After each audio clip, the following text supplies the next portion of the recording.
নমস্কাৰ সকলোকে স্বাগতম জনাইছোঁ অন্য এটা নতুন ভিডিঅ'লৈ।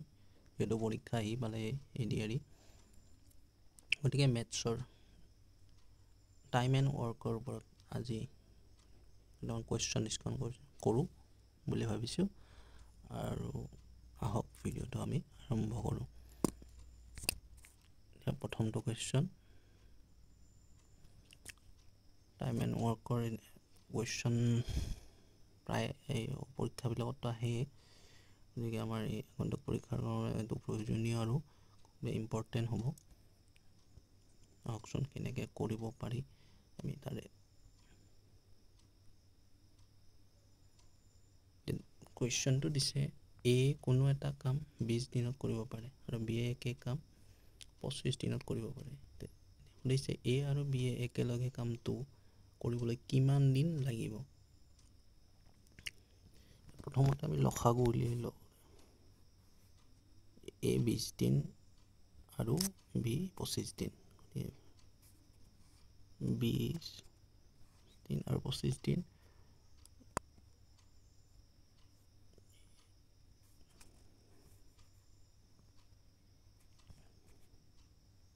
বিশ আৰু 25 5 কৰিলোঁ। 5 4 গুণ 20 আৰু এইফালে 5 5 গুণ 25।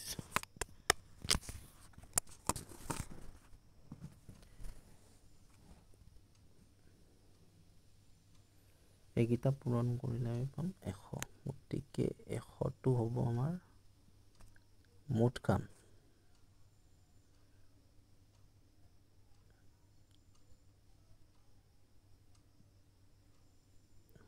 মুঠ কাম আমি ইয়াতে 20, এ 20 আৰু বি এ 25।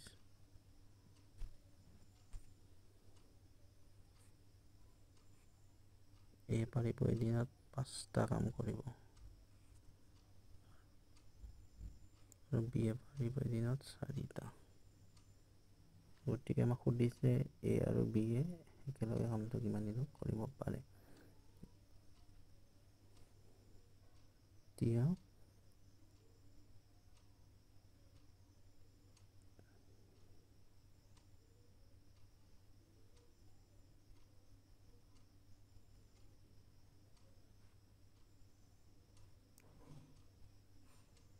টোটেল কাম যিহেতু 100টা,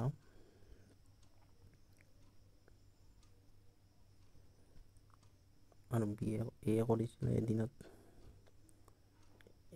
5টা আৰু বি এ 4টা। এইখিনি আমি এতিয়া প্লাছ কৰি দিলে 9। একেলগে যিহেতু কামটো কৰিছে 9 হৰণ কৰি দিলে মুঠ কামখিনি ইয়াক যদি আমি হৰণ কৰোঁ তেতিয়া আমি প্ৰায়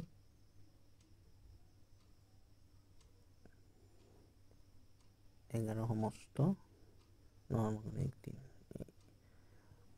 এই নম্বৰ অপশ্যনটো আমাৰ শুদ্ধ হ'ব। বুজি পাইছেনে? তো এনেকৈ আমি কৰিব পাৰোঁ। আৰু এটা অন্য ধৰণৰ টাইম এণ্ড ৱৰ্কৰ কুৱেশ্যন নেক্সট আমি কৰোঁ।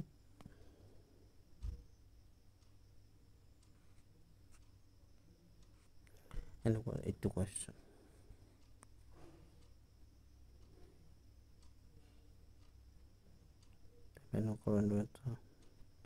কোনো এটা কাম 16জন মানুহে 15 দিনত সম্পূৰ্ণ কৰিব, সেই একে কাম 20 দিনত সম্পূৰ্ণ কৰিবৰ বাবে কিমানজন মানুহ লাগে। এইটো কৰাৰ এটা নিয়ম আছে। প্ৰথমে দিছে 16জন মানুহ, গতিকে M1 ইনটু ডে 15 দিন D1 ইকুৱেল M2 D2। এইটো ফৰ্মুলাৰে আমি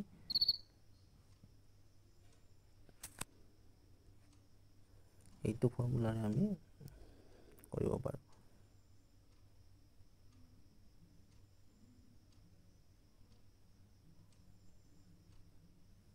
M1 মানে হ'ব ইমান 16জন মানুহ।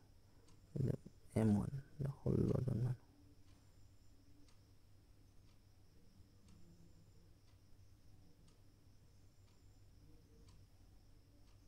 পূৰণ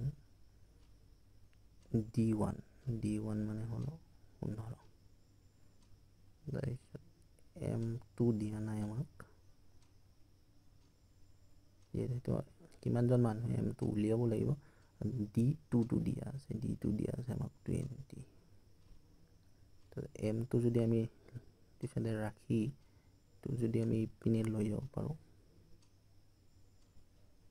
এনেকৈ 16 পূৰণ 15 20 থাকিব। M2 যিটো আমি কটাকটি কৰোঁ, 5 দিব পাৰোঁ 3 বাৰ, যাব 4 বাৰ, 4 যাব 4 বাৰ। গতিকে 4 পূৰণ 3 সমান 12। গতিকে আমাৰ অপশ্যন নম্বৰ বি টো শুদ্ধ হ'ব।